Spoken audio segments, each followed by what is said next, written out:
Hello hi ಎಲ್ರಿಗೂ ಕೂಡ ನಮಸ್ಕಾರ. ನನ್ನ ಇವತ್ತಿನ ಒಂದು ವಿಡಿಯೋ ನಾನು ಈಗ ಸ್ಟಾರ್ಟ್ ಮಾಡ್ತಾ ಇದ್ದೀನಿ. ಸೊ ಇವತ್ತಿನ ಒಂದು ವಿಡಿಯೋದಲ್ಲಿ ನಿಮ್ಗೆ ಈಗಾಗಲೇ ಗೊತ್ತಾಗಿರ್ಬೋದು. ಸೊ ಎಸ್, ಹೌದು, ಹನಿ ಗೂಡಿದರೆ ಹಳ್ಳ. ಸೊ ತುಂಬ ಹಿಂದಿನ ಕಾಲದಲ್ಲೇ ಈ ಒಂದು ಮಾತನ್ನ ಹಾಡಿದ್ದಾರೆ. ಅದು ತಪ್ಪಲ್ಲ.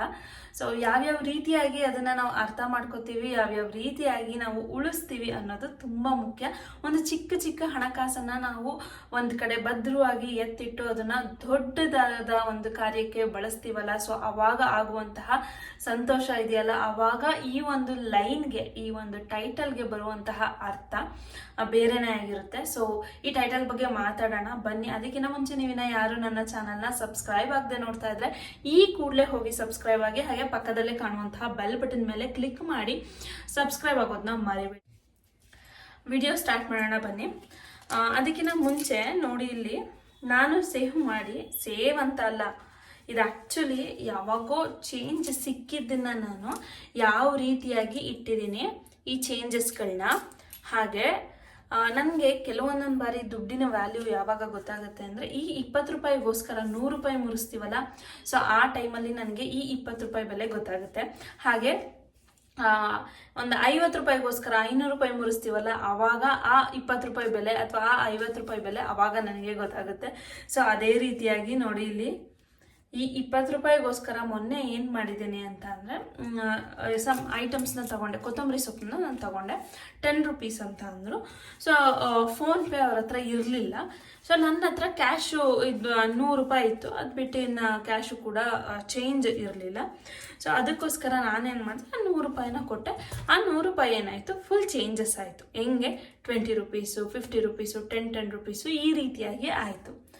ಸೊ 100 ರೂಪಾಯಿ ಇದ್ರೆ ಖರ್ಚು ಮಾಡೋಕೆ ಒಂಥರ ಹೊಟ್ಟೆ ಹೊರೆಯುತ್ತೆ ನನಗೆ ಪರ್ಸ್ನಲಿ. ಅದೇ 10 ರೂಪೀಸು, 20 ರೂಪೀಸ್ ಆದರೆ ಇಮಿಡಿಯೇಟ್ ನಾನು ಖಾಲಿ ಮಾಡ್ಕೊಂಡ್ಬಿಡ್ತೀನಿ. ಆ 10 ರೂಪಾಯಿನ ಮುರ್ಸೋಕ್ಕೋಸ್ಕರ 100 ರೂಪಾಯಿ ಖರ್ಚು ಮಾಡೋದ್ನಲ್ಲ ಅಂದ್ಬಿಟ್ಟು ಮನೆಗೆ ಬಂದೆ. ಸೊ ಮನೆಗೆ ಬಂದಾಗ ಏನಾಯಿತು, ಕಿಚನ್ನಲ್ಲಿ ಒಂದು ಬಾಕ್ಸಿಗೆ ಹಾಕಿ ಇಡ್ತಾ ಇದ್ದೆ. ಸೊ ಅದನ್ನ ನಾನು ನೋಡ್ಕೊಂಡಿರ್ಲಿಲ್ಲ. ಈ ಚೇಂಜ್ಗಳನ್ನ ಹಾಕಿ ಎಷ್ಟು ಮಾಡಿದ್ದೀನಿ ಅಂತ ನಾನು ನಿಮ್ಗೆ ಒಂದ್ಸಲಿ ತೋರಿಸ್ತೀನಿ. ಮರ್ತು ಬಿಡ್ತೀನಿ, ನಾನು ಹಾಕ್ಬಿಟ್ಟು ಕಿಚನಲ್ಲಿ ಒಂದು ಬಾಕ್ಸಲ್ಲಿ ಸೇಫ್ ಆಗಿದೆ ಅಂತ ಅಂದ್ಕೊಂಡು ಮರ್ತು ಬಿಡ್ತೀನಿ. ಬಟ್ ಆ ರೀತಿಯಾಗಿ ಹಾಕಿದ್ದೆ ನೋಡಿ, ಇಲ್ಲಿ ಯಾವ ರೀತಿಯಾಗಿ ಹೋಗಿದೆ.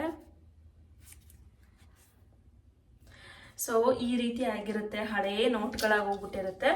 ಬಟ್ ಇದು ಯಾಕೆ ಈ ಮಾತನ್ನ ನಾನು ಹೇಳ್ತಾ ಇದ್ದೀನಿ ಅಂತ ಅಂದರೆ, ಈ ಹನಿ ಚಿಕ್ಕ ಚಿಕ್ಕ ದುಡ್ಡು ಅಂತ ನಾವು ಎತ್ತಿಟ್ಟಿರ್ತೀವಲ್ಲ, ಅದು ಕೆಲವೊಂದೊಂದು ಟೈಮಲ್ಲಿ ನಮಗೆ ಯಾವ ರೀತಿಯಾದಂತಹ ಪ್ರಭಾವನ ಬೀರುತ್ತೆ ಅನ್ನೋದನ್ನ ನಾನು ನಿಮಗೆ ಹೇಳ್ತಾ ಇರೋದು.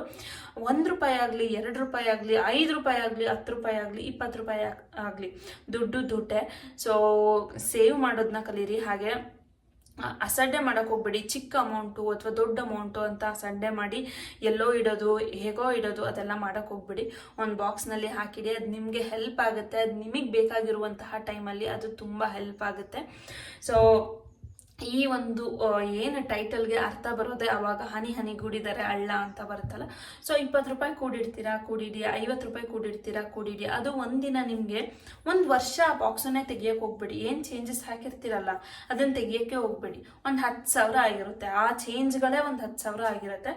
ಸೊ ಫ್ಲರಿಶ್ ಆಗಿ ಖರ್ಚು ಮಾಡೋರಾದರೆ ಚೇಂಜ್ಗಳು ತಗೊಬಂದು ಒಂದು ಕಡೆ ಹಾಕಿ ಈ ರೀತಿಯಾದಂತಹ ಸೇವಿಂಗ್ಸ್ನ ನೀವು ಮಾಡ್ಬೋದು. ಹನಿ ಗೂಡಿಸ್ಕೊಂಡು ಹಳ್ಳದಲ್ಲಿ ನೀವು ದುಡ್ಡನ್ನ ದೊಡ್ಡ ಅಮೌಂಟಲ್ಲಿ ನೀವು ಸೇವ್ನ ಮಾಡ್ಬೋದು ಅಂತ ಹೇಳ್ತಾ, ಈ ಒಂದು ವಿಡಿಯೋ ನಿಮಗೆ ಇಷ್ಟ ಆಗಿದ್ರೆ ಒಂದು ಲೈಕ್ ಮಾಡ್ತಾ, ಶೇರ್ ಮಾಡ್ತಾ, ಕಮೆಂಟ್ ಮಾಡ್ತಾ ನಿಮ್ಮ ಅಭಿಪ್ರಾಯವನ್ನು ತಿಳಿಸೋದನ್ನ ಮರಿಬೇಡಿ, ಓಕೆನಾ?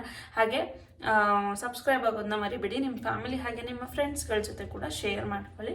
ಡೈಲಿ ವ್ಲಾಗ್ ಇನ್ನೂ ಹಾಕಿಲ್ಲ, ಇವತ್ತು ಹಾಕ್ತೀನಿ. ಇವಾಗ ಮಾರ್ನಿಂಗ್ ರೂಟೀನ್, ಡೇ 2 ಮಾರ್ನಿಂಗ್ ರೂಟೀನ್ನ ಹಾಕ್ತೀನಿ. ಇನ್ನು ಎಡಿಟ್ ಏನು ಮಾಡಿಲ್ಲ, ಅದು ಕೂಡ ಬರುತ್ತೆ. ಇದನ್ನ ಕೂಡ ನೋಡಿ ಎಂಜಾಯ್ ಮಾಡಿ ಅಂತ ಹೇಳ್ತಾ ಬೈ.